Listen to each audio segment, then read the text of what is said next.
Hi there, Mr. Holcomb here with another episode of The Math Behind the Modules. This is Lesson 8, representing proportional relationships with equations. So we have some points to remember here. Proportional relationships have a constant ratio or a unit rate. Unit rate, the word unit means one. So how much does one thing cost if 5 costs this? We get it down to 1, that's the unit rate. That is also considered the constant ratio. And now the constant ratio or unit rate of the fraction y divided by x can also be called the constant of proportionality. And we're going to call that k. So discussion note says, how could we use what we know about the constant of proportionality to write an equation? So the first thing you have to do is, we have to know that an equation, the word equation means that we have an equal sign for starters. And an equal sign just tells us that something on the left of the sentence is equivalent to something on the right. So we need something on both sides to make this an equation. And we're talking about the constant of proportionality, so we're going to put the variable k here. And the student should know that k equals y divided by x. Okay, so there are other ways we can represent this. What if we don't know k? Or what if we do know k, but we don't know y or x? If we don't know y, can we solve for y? If we don't know x, can we solve for x? Is there a way to rearrange this equation to represent something else and to find values of something else? So I'm going to talk about the word inverse here.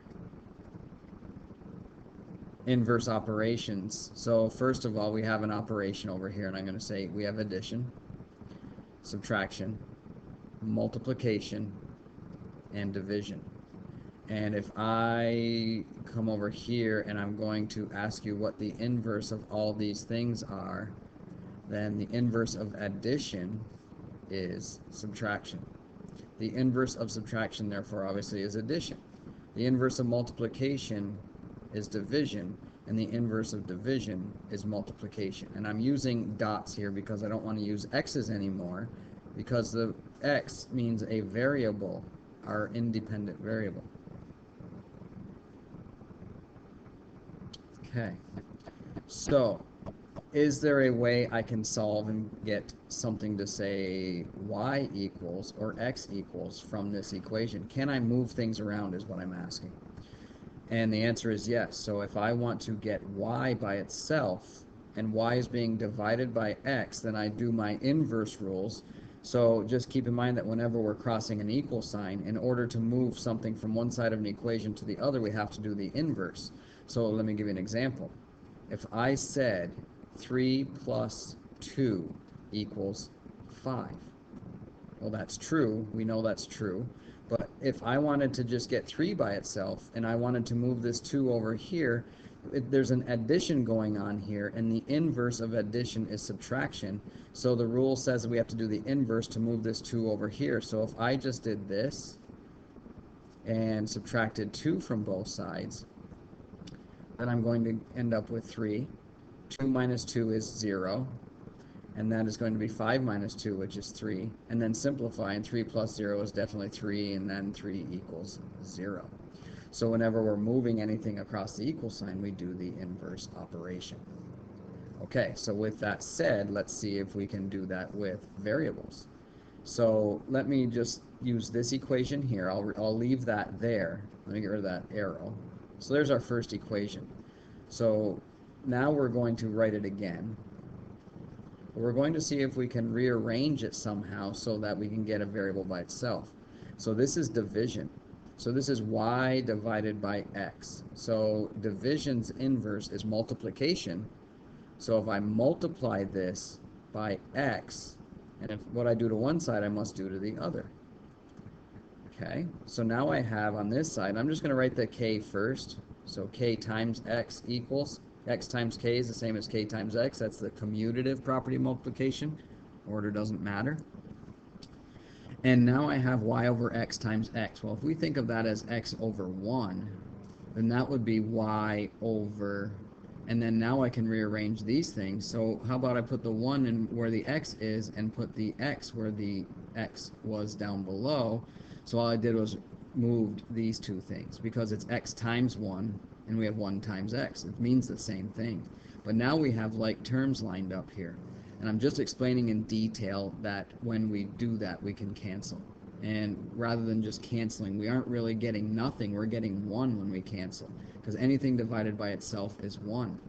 So this is going to end up being kx equals y over 1, which is just simply y, times x over x, which is 1, and that means kx equals y. And now I can rearrange this. That's another property, y equals kx. Okay, so this is the symmetric property.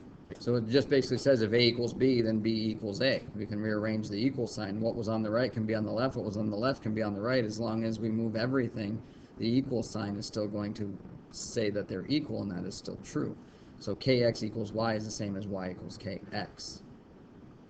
Okay, so now we have this equation. So I'm going to write that next to here. We can rearrange that equation and get y equals kx. So now I have an equation. If I know k, I can find one of these two, and if I know y and I have one of these, I can find the other, or I can find y if I know both of these, and so forth. And there's one more rearranging we can do, and if I have k equals y divided by x, and I want to solve for x, then this is division, so I can multiply both sides by x again, and I'm not going to go through such detail this time. The x's cancel out to 1, and y times 1 is y, and x times k is kx. So that's what I already had here, but now I want to get x by itself, so I'm going to divide by k, because this is multiplication, and the inverse of multiplication is division. So here my k's are going to cancel out to 1, so 1 times x is x, and I'm moving it across the equal sign. Now I'm doing symmetry at the same time, and now move these over, and we get y divided by k. So now I have three equations. K equals y divided by x, y equals k times x, and we could also have done x equals y divided by k. And I wrote an x, so let's fix that. So these three equations, no matter what number I plug in, they're going to be true. So how about we do an example with those three? So I'm going to say let k equal 2. Let y equal 8. And let x equal 4. So if I plug these in and I take my equation, and let me move down a little bit here, I'm going to use this first equation here, this one here. So I would say k is 2. 2 equals y divided by 4. And that is definitely true. 2 equals 2. If I use this equation, now y is 8. I'm saying 8 equals k times x. Well, k is 2 and x is 4. And we're saying k equals 2 times 4. And of course, 8 equals 8. And then finally, x equals y divided by k. X is 4, and that equals y, 8, divided by k, 2. And sure enough, 8 divided by 2 is 4. So the rearranging of these three equations using these examples will be true for all examples. So these are the three equations that will come in handy for you if you can remember those. If you only know this one, you should be able to get these two from it. Okay, that was a long explanation, but I felt it necessary. Example 1, do we have enough gas to make it to the gas station? Your mother has accelerated onto the interstate, beginning a long road trip, and you notice that the low fuel light is on, indicating that there is half a gallon left in the tank. The nearest gas station is 26 miles away. Your mother keeps a log where she records the mileage and the number of gallons purchased each time she fills up the tank. And here's her record. Use the information in the table below to determine whether you will make it to the gas station before the gas runs out. You know that if you can determine the amount of gas that her car consumes in a particular number of miles, then you can determine whether or not she can make it to the station. So we're told that if she has 8 gallons, she can go 224 miles. She has logged that if she drove 10 or got 10 gallons, she can drive 280 miles. And if she had 4 gallons, she can drive 112. It says to find the constant of proportionality and explain what that represents in this situation. So the constant of proportionality is k equals y divided by x. So if I take y, and this is my y, and this is my x, and take 224 and divide it by 8, 8 times 2 is 16, and 8 goes into, that's a remainder of 6, 8 goes into 64 8 times. So 224 divided by 8 is 28. I'm going to do the same for this one. I need to make sure it is proportional. 280 divided by 10, well, the zeros cancel, and 28 divided by 1 is definitely 28. And then finally, 112 divided by 4 equals, 4 goes into 11 2 times with a remainder of 3, and 4 goes into 32 8 times. So we have 28, 28, 28. So therefore, the constant of proportionality is k equals 28. And then it says explain. A lot of students miss that. They get k equals 28 and move on. Explain what is represented in the situation. So k equals 28 means that she gets 28 miles per gallon. That's what the constant of proportionality means in the context of this problem. B says write an equation that will relate the miles driven to the number of gallons of gas. Okay, so if I write y equals kx, there's my equation from the last page. We can use that, but I prefer to get used to using different variables. Okay, so y in this case is miles driven, so we could change that and call that m for miles equals kx, and in this case our k we already know is 28, so I'm going to put a 28 in place of k, and x is gallons, so let's just use the letter g instead. So if I use m equals 28g, there's my equation. So write an equation that will relate miles driven to the number of gallons of gas. There it is. M equals 28g, or you could have said y equals 28x. But it's easier if you use the letters so that we can keep track of what's what. Now C says, knowing that there is a half gallon of gas, or half a gallon left in the tank when the light comes on, will she make it to the nearest gas station? Explain why or why not. So now we want to know how far we can go on a half a gallon. We're given the G, we want to find M. So we write the equation, M equals 28G. We substitute in the given, which is a half. So M equals 28 and G is 1/2. So M equals 28 times a half, or 28 divided by 2, and M equals 14. And don't just say the number 14. 14, M equals 14, and that is miles. Okay, so then it says the light comes on. Will she make it to the nearest gas station? Well, we know with a half a gallon she can drive 14 miles. So if we go up to the question, the gas station is 26 miles away. So I'm going to say, no, she will run out of gas 12 miles away.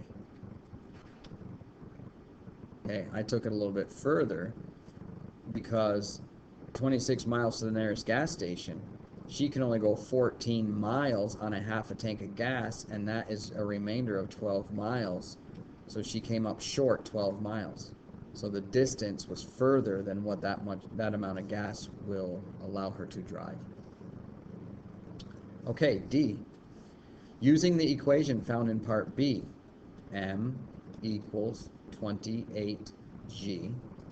Determine how far your mother can travel on 18 gallons of gas. So now we're given the G. So I'm going to rewrite M equals our constant of proportionality, and then I'm going to put in our G, which is 18. And M equals 28 times 18. Okay, so if I use my calculator to do that, I can do it by hand, but I'm just saving time. 28 times 18. 28 times 18, we're going to get 504. So 504 miles per 18 gallons. Okay?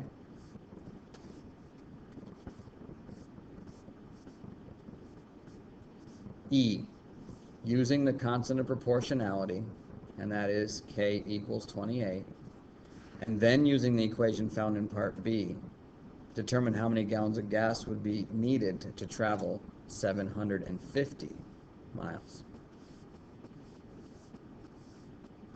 Okay, so what they're saying is you can use arithmetic and you can use the algebraic way by using this equation.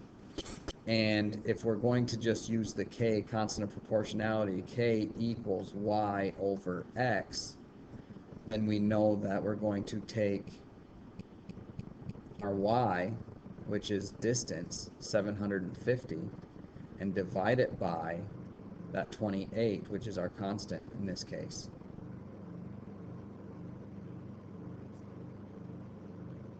So we're not trying to find K, we already know what K is. We are now taking Y and we're dividing it by K. So now if I go back to my equations we were talking about, Y divided by K will find X. So that's what we're doing here. Y divided by K will give us X, which is gallons. So 750 divided by 28 is approximately 26.8 gallons. Okay. Now if I were to use the equation like they said also, and then using the equation, so I'm going to write M equals 28G.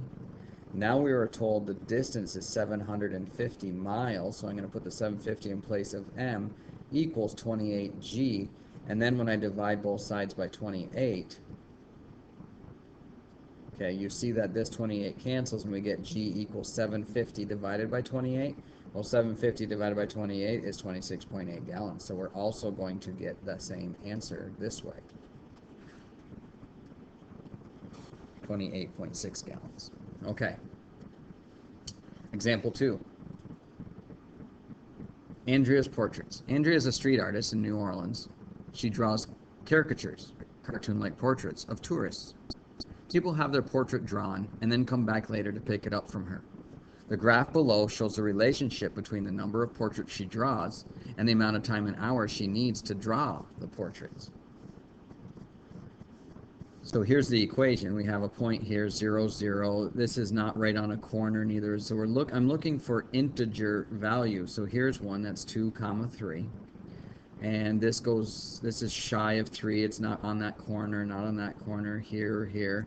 But here we have the point right on a corner of the grid, 4, 6. So we're looking for integers for x and y.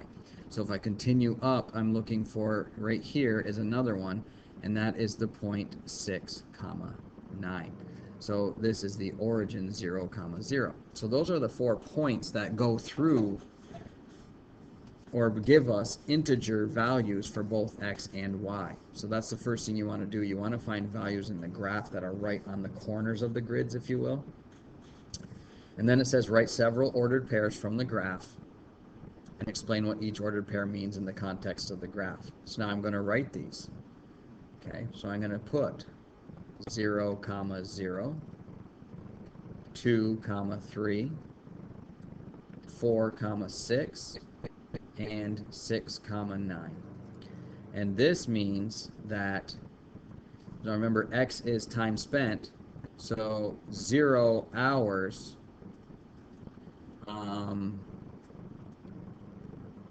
she draws 0 portraits.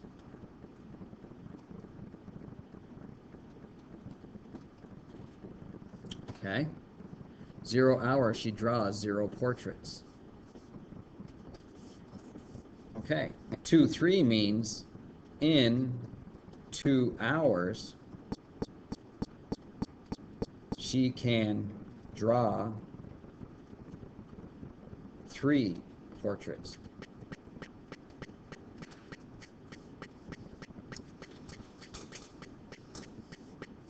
Okay. In this one, it says in 4 hours, she can draw 6 portraits.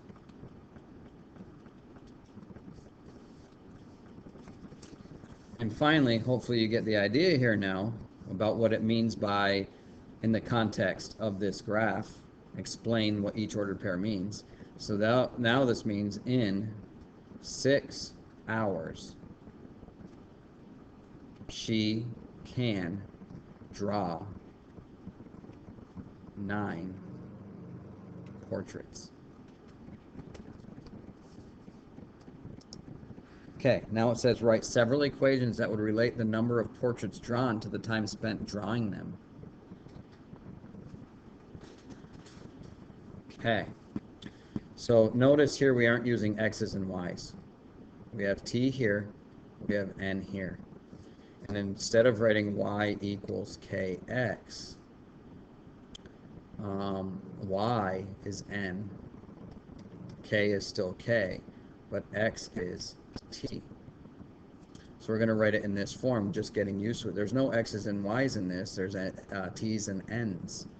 So we're going to write n equals, and the constant of proportionality is y divided by x. 3 divided by 2, well, that's 3 over 2. 6 divided by 4, well, 6 over 4 equals 3 over 2. And 9 divided by 6 reduces to 3 over 2. So n equals 3 over 2 times t. And then we could have used the other numbers as well. N equals 6 over 4t, and n equals 9 over 6t.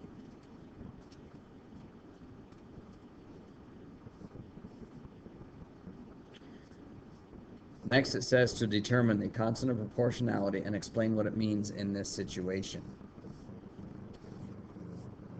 Okay, well, we just did determine that by taking y divided by x every time and seeing that they were all the same.